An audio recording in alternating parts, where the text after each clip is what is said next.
शलाकारं व्याप्तं येन चराचरं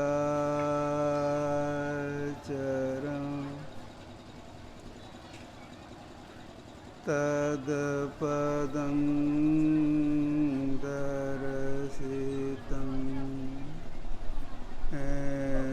तस्मै श्रीगुरवे नमः। नमो नमो सद्गुरु नमो जासमको नुआन परम पुरुष होते अधिक गावैं संत सुजान। धन्य धन्य सतगुरु सुखदायक महिमा कही न जाए। जो कछु कहो तुमरी कृपा मोते कछु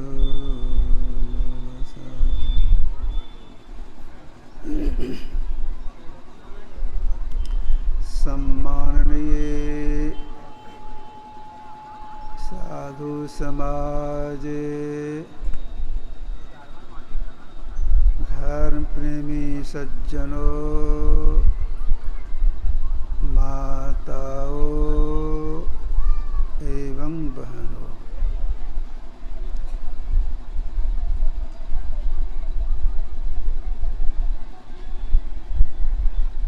जिस ग्रंथ का पाठ हुआ है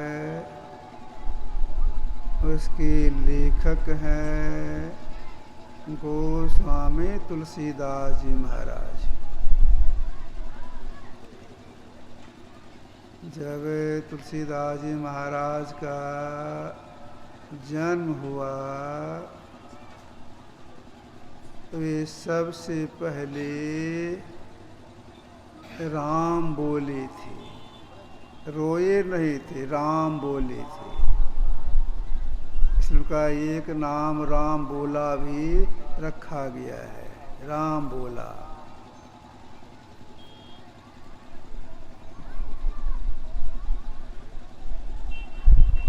तुलसीदास जी महाराज नरहरि जी महाराज के शिष्य थे।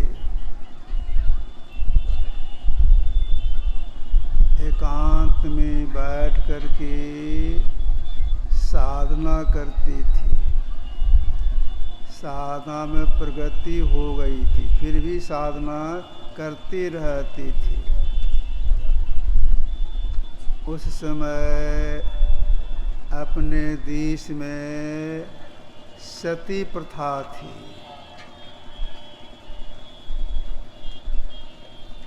सती प्रथा यह,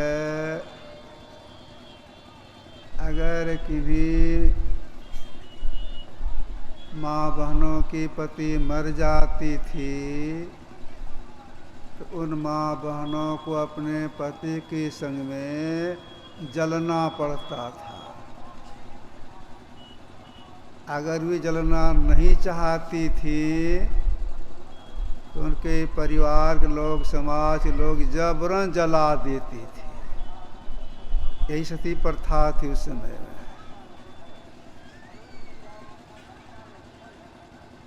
जहाँ तुलसीदास जी साधना करते थे एकांत में, वहाँ कुछ ही दूरी पर एक बस्ती था। उस बस्ती में एक व्यक्ति का देहांत हो गया।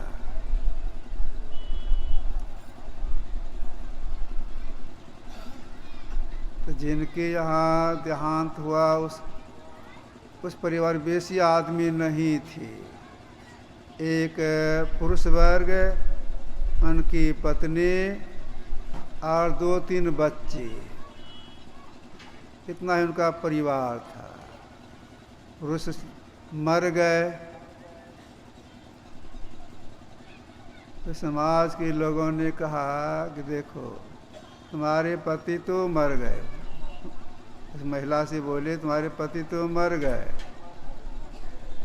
अब तुमको इनके साथ शमशान घाट जाना होगा। हम लोग तुम्हारी मदद करते हैं। मदद में क्या किए, अर्थी बनाए, बनके तैयार हो गया। अर्थी पर लाश को रखे, जब चलने लग गए शमशान घाट के उठाकर चलेंगे तो समाज के लोगों ने उस महिला से कहा चलो साथ में, तुमको इनके साथ में चलना होगा। वह महिला कहती है थोड़ा सा अवकाश दीजिए, 2-3 बच्चे हैं, जरा इसकी व्यवस्था कर लें, इसके बाद मैं चली जाऊंगी, आप लोग आगे बढ़िए। क्या ठीक है, जल्दी व्यवस्था करके शमशान घाट पहुंच जाओ, हम लोग अर्थी लेके चलते हैं। गांव में अर्थी रखना बेसी अच्छा नहीं, बेसी देर रखना अच्छा नहीं, जल्दी तैयार होके आ जाओ, व्यवस्था करके आओ। गांव के लोग अर्थी को उठाए, राम नाम सत्य है हकीकत है कहती हुई शमशान घाट पहुंच गए। वहाँ लकड़ी की व्यवस्था रखे थे, लकड़ी का चिता बना लिए हैं, अब बगल में अर्थी को रखे हैं, अब प्रतीक्षा में है वो आएगी। इसके बाद लाश को उठा कर अर्थी पर रखेंगे, चिता पर रखेंगे, आगे जला लगाएंगे, दोनों के साथ जला देंगे। वह महिला करती क्या है, 2-3 बच्चे को जो छोटे छोटे थे साथ में लेती है। उस गांव में जो सबसे अमीर आदमी थे, सज्जन भी थे, उनके घर पर जाती है। उस सज्जन व्यक्ति को प्रणाम करती है, पैर छू के प्रणाम करती है और हाथ जोड़ते कहती है मैं आपके समाज की रहने वाली हूँ, मेरे पति मर गए, उनके लाश को शमशान घाट ले गए हैं, ये 2-3 बच्चे हैं, मैं तो पति के साथ जलने के लिए जाऊंगी, मैं भी मर जाऊंगी, इस बच्चे का क्या होगा। प्रार्थना आपसे यह है, यह बच्चे आप ले लीजिए, आप इसको जो करना हो पढ़ाइए लिखाइए या अपना काम कराइए, जो आप इच्छा हो आप कराइएगा, आप बच्चे को ले लीजिए, इसका भार आपके ऊपर। कहा ठीक है, इस बच्चे को मैं अपना बच्चा बनाता हूँ, अब मैं इसको पढ़ाऊँगा लिखाऊँगा, विद्वान बनाऊँगा, कोई काम करा दूँगा, तुम जाओ। तो वह महिला फिर अपना घर आती है, स्नान कर लेती है, संजोग से उस घर में एक सूखा नारियल था, उस नारियल को हाथ में लेती है, अब चलती है शमशान घाट की ओर। नारियल क्यों लिए हाथ में, इसलिए कि यह फल है, साथ में ले जाएंगे तो मेरा भी कल्याण होगा, जो पति से छोड़ चुका जीवात्मा के कल्याण होगा। इसी ख्याल से नारियल लेके चलती है शमशान घाट। आगे बढ़ती है, गांव से बाहर निकलती है तो मन में हुआ पति तो मर ही गए, उनका जो हो, अब हमको भी जल के मरना ही है। अंतिम समय अगर साधु का दर्शन हो जाता है तो मेरा कल्याण अवश्य होगा। इस ख्याल से जिधर तुलसीदास की कुटिया थी उधर चली, रास्ता छोड़ करके उधर चली। संजोग से तुलसीदास जी महाराज ध्यान करने के लिए बैठी हुई थी, लेकिन कुटिया का द्वार खुला था। वह महिला वहाँ पहुँचती है, नारियल को धीरे से जमीन पर रखती है, अब माथा टेक करके अपने माथा को तुलसीदास जी के पैर में सटाती है। जैसे माथा सटाती है तो तुलसीदास जी की आंख खुल गई। देखिए कोई महिला प्रणाम कर रही है, उनके मुंह से अनायास निकल गया, सौभाग्यवती भव। और महिला हाथ जोड़ के बैठी रही। अब तुलसीदास जी को बोल दिए सौभाग्यवती भव, और बैठी है। तुलसीदास जी ने कहा आशीर्वाद हो गया, जाओ।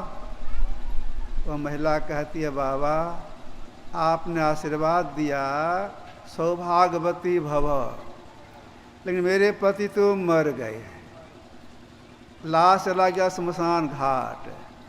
अब मैं जाती हूँ वहाँ पर शमशान घाट उनके साथ जलने के लिए, अरे आपने आशीर्वाद दिया सौभाग्यवती भव। अरे तुम्हारे पति मर गए? तो हाँ, लाश चला गया शमशान घाट, मैं वहीं जा रही हूँ, कल आपको प्रणाम के लिए मैं आई थी, आपने मुझे आशीर्वाद दिया सौभाग्यवती भव। तो सोचने लग गए, सोच के बोली अच्छा जब मेरे मुँह से निकला है सौभाग्यवती भव, चलो मैं चलता हूँ शमशान घाट।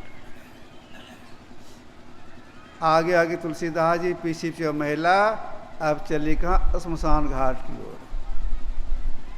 जब समीप पहुंची तो लोगों ने देखा अरे महिला तो आ ही रही है, आगे में तुलसीदास जी हैं, कुछ कोट के महापुरुष हैं। सब लोग खड़े हो गए।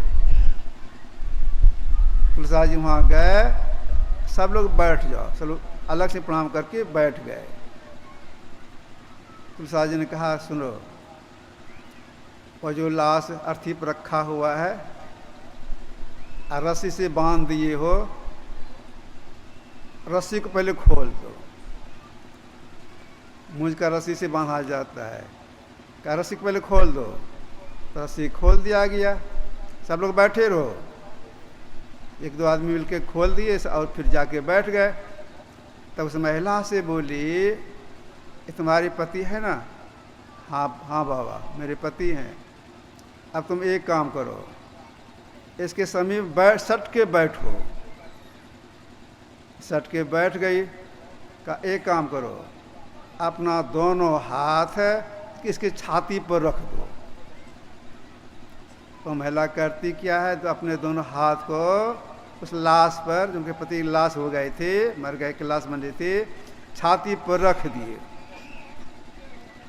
इतना कर हो जाने के बाद तब तुलसीदास जी बोले सब लोगों से, उस महिला से भी बोले सुनो सब लोग आंख बंद करके मेरे साथ सर में सर मिला करके जो नाम परमात्मा को मैं लूँगा उसको जपना, बोल के जपना। जैसे मैं जपूँगा उसी रफ्तार से सबको जपना, आंख बंद करके, कोई आंख मत खोलना। एक बात और सुन लो, अगर कोई बीच में आंख खोल दोगे तो जो आंख खोलोगे अंधे हो जाओगे। आंख कोई मत खोलना, आंख बंद करो। सब लोग आंख बंद कर लिए। अब तुलसीदास जी भी आंख बंद करके कहने लग गए सीताराम सीताराम। सब लोग कह रहे हैं, वो महिला भी कह रही है, सब लोग कह रहे हैं सीताराम सीताराम सीताराम। कहते कहते वह मुर्दा जो पड़ा हुआ था, मुर्दा भी बोलने लग गया सीताराम सीताराम। अब बोलते बोलते उठ के बैठ गया। अरे मुझे जीवित हो गया, जीवित हो गया, जीवित हो गया। मन में सबको बड़ी खुशी हुई, मरा हुआ आदमी जीवित हो गया। एक बात उसमें यह हो गई, एक आदमी अंधा हो गया, यह भी हल्ला हो गया, एक आदमी अंधा हो गया, ये फलाना अंधा हो गया। तो क्यों अंधा हो गया भाई, क्यों अंधा हो गया तुम? क्या हम बीच में आँख खोल के देख रहे थे बाबा जी क्या करता है, तो जैसे आँख खोले अंधे हो गए। क्या बाबा एक आदमी अंधा हो गया, आँख खोल दिया होगा, इसे अंधा हो गया। यह बात खबर चली गई तुरंत गांव। जिसके पति अंधे हुए थे वह महिला दौड़ती आ गए शमशान घाट, तो जी प्रणाम की, कहने लग गई बाबा मेरा पति अंधा हुआ है, सबका बात काटने वाला है, दया कीजिए। कि हम क्या दया करेंगे बाबा, इतना दया कीजिए उसका भी काम चले मेरा भी काम चले, ऐसा कम से कम कर दीजिए। अच्छा ठीक है, सब लोग बैठ जाओ। सब लोग बैठ गए, आंख बंद करो, आंख बंद किए। अब मेरे साथ सब लोग को बोलो सीताराम सीताराम सीताराम बोलने लग गए। आँख खोलो, आँख खोले।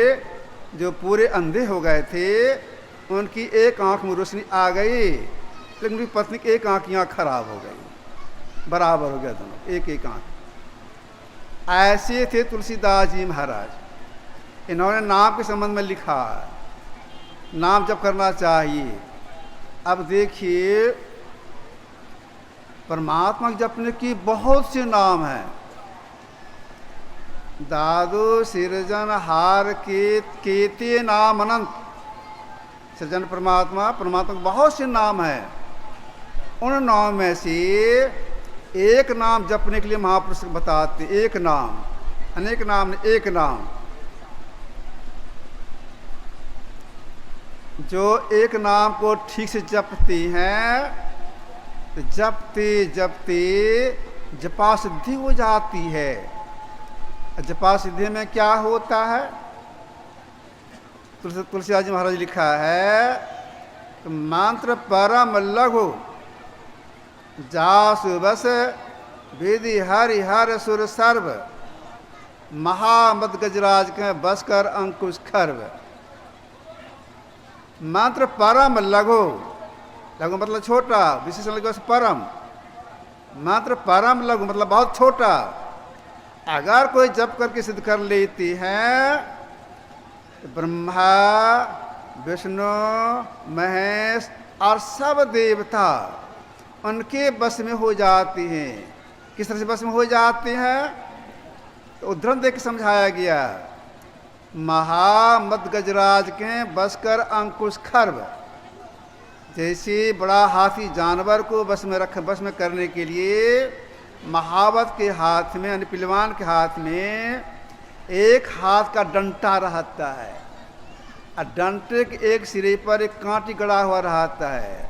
उस कांटी के नोक पर हाथ कहता बैठ जाता है, उठ जाता है, चलने लगता है, खड़ा रहा, खड़ा हो जाता है। इसी तरह से जो मंत्र को जप करके सिद्ध कर लेती हैं तो ब्रह्मा विष्णु महेश सब देवता उनके बस में हो जाती हैं।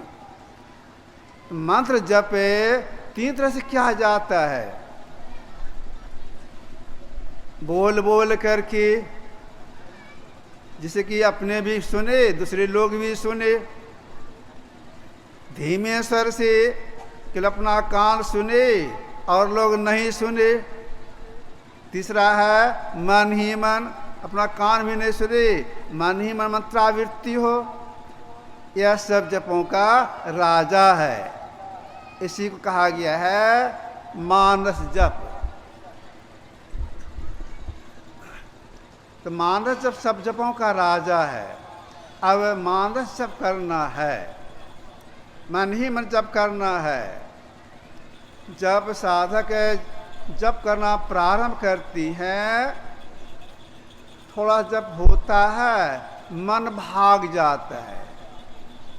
ऐसा नहीं समझेंगे कि हम गृहस्थ आश्रम में तो मेरा मन भागता है, जो साधु बाबा लोग उनका मन नहीं भागता होगा, ऐसी बात नहीं है। सब काहू को होता है तन मन पसरे जाए, सबका मन भागता है। क्यों भागता है? तो देखिए, बिना कारण का कार्य नहीं होता है। क्या कारण इसका? इसका कारण यह है, हम जीव सृष्टि काल से, हम लोग जीव हैं, हम जीव सृष्टि काल से अनेक प्रकार के शरीरों को धारण करते छोड़ते हुए आ रहे हैं। जब सृष्टि में आए तो परमात्मा की ओर से 4 भीतर की इंद्रियां साथ लगा दी गई, मन, बुद्धि, चित्त, अहंकार। इसको कहा गया हे मानवात्म सदा के संगी, राधा साहब का वचन है। तो अभी जो मन है, पहले जिस शरीर में था उसमें यही मन था, सृष्टि काल से यही मन साथ में था, अभी है।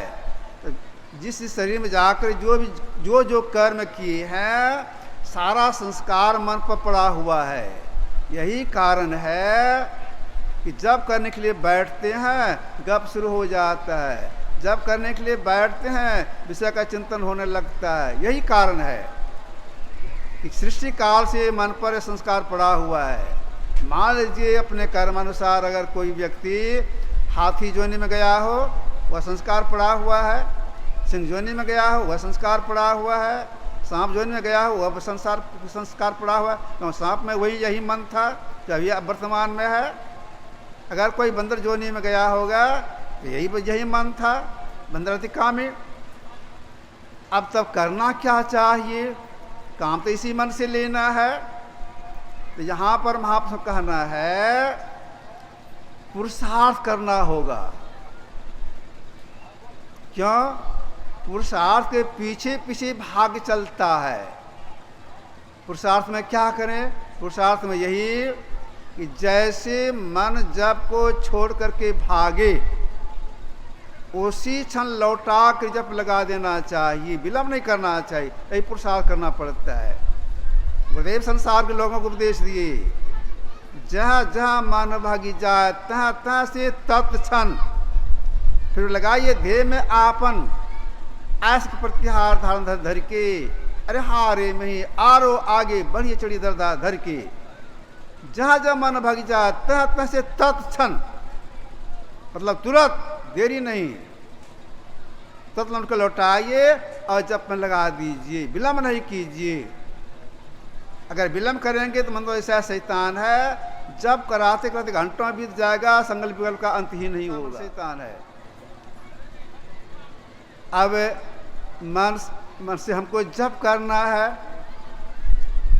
तो जप करने की हिस्सक लग जाए, इसके लिए चलते फिरते उठते बैठते जप करने का प्रयास करना चाहिए। कोई काम कर रहे हैं, कहीं जा रहे हैं, तो मन ही में जप करने का प्रयास करते रहना चाहिए। लेकिन अंदर में प्रेस हो जाए, हृदय शुद्धि हो जाए, अंदर कुछ चलना प्रारंभ हो जाए, इसके लिए क्या करना होगा? एक उच्चकोट के संत बनी है सहजोबाई, इन्होंने संसार के लोगों से कहा,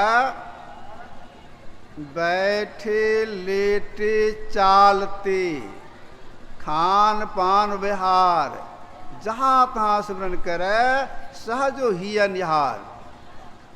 हिसक लगाने ख्याल से काम काज करते समय जब करने का प्रयास करते रहना चाहिए। लेकिन अंदर हृदय की शुद्धि हो जाए, भीतर कुछ चलना प्रारंभ हो जाए, इसके लिए सहजो कहना है कि सहजो ही निहार। जैसे मतलब यहाँ पर है जो हृदय, वह स्थान किधर है? ठीक दोनों भाव के बीच में, उस ओर देखते हुए जब करने के लिए महापुरुषों ने कहा, सभी महापुरुषों ने कहा। तो इस कला से जब जो करते हैं, तो जपते जपते हृदय शुद्धि होती है, तो जपा सिद्धि प्राप्त होती है, कुछ अनुभूति भी होती है। जो नाम गुरु बता दिए हैं, उसी नाम को जपने का प्रयास करना चाहिए। यह भी नहीं समझना चाहिए गुरु जी छोटा सा मंत्र बता दिए हैं, इससे क्या होगा? देखिए, मंत्र बड़ा हो या छोटा कोई बात नहीं है, जपने का महत्व है। तो जपते जपते हृदय शुद्धि होती है, तो आगे साधन सरलता आ जाती है। तो हम लोगों को एक नाम का जप करने का प्रयास करना चाहिए। और जब जो से क्लास को सीख करके करना चाहिए। और देर तक बैठ के जब करना चाहिए। कैसे बैठ के करना चाहिए? सबसे पहले एकांत स्थान में बैठना चाहिए। अब बैठने में पीठ का रीढ़, गर्दन और सिर एक सीध में रही। अगर भीतर कुछ घुसने का शौक है, कुछ अनुभूति देखने का शौक है, तो सीधे बैठना चाहिए साधक को, बिल्कुल सीधा। अब बैठ करके आंखों को बंद करके जो नाम गुरु बता दे उसी नाम को जपना चाहिए। अगर नाम जप करने में संदेह हो जाए तो फिर से जाकर समझ लेना चाहिए। बहुत लोग भूल जाते हैं, बताने के समय में तुरंत भूल जाते हैं। छोटा मंत्र बताया जाता है, अपने समय से कुछ जोड़ देते हैं या कुछ तोड़ देते हैं। ऐसा नहीं, जो नाम सीखे उसी को जपना चाहिए। एक बात और, नाम जप में विश्वास चाहिए।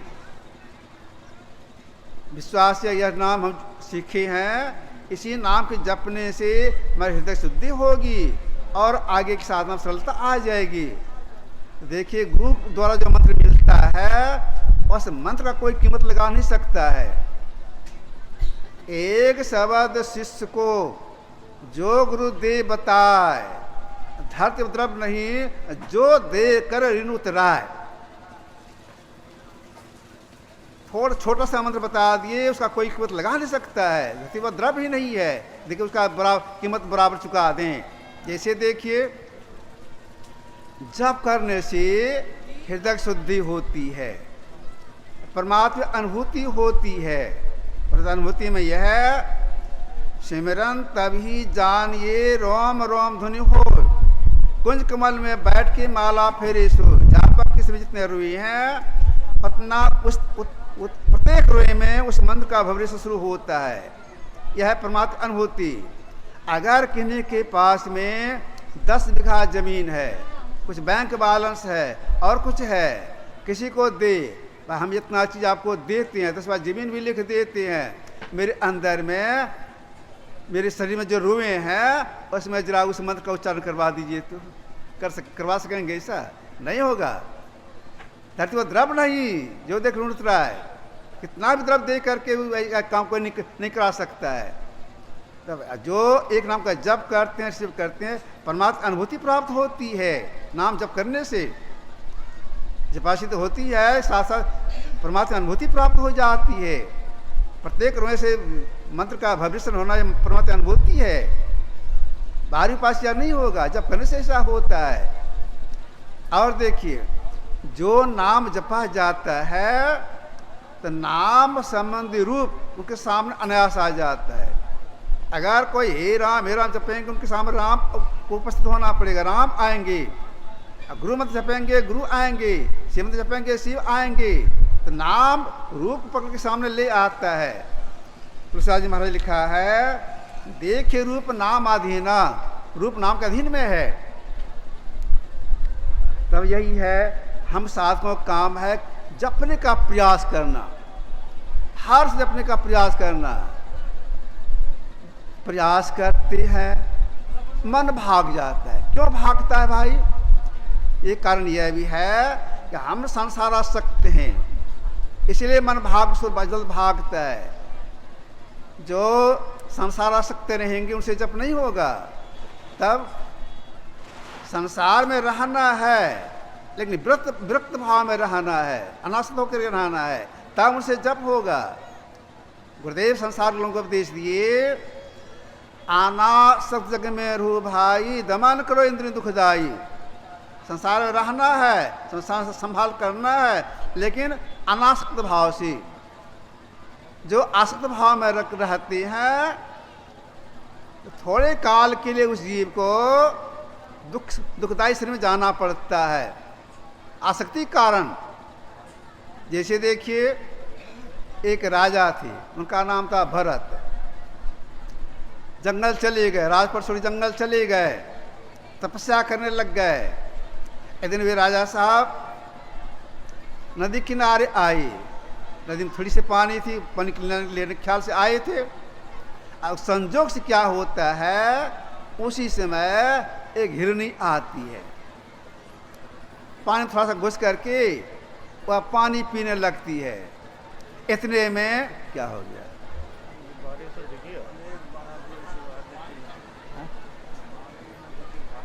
ओहो, अच्छा, एक काम कीजिए, आरती कर दीजिए। श्री सद्गुरु महाराज की जय। आरती बोलिए।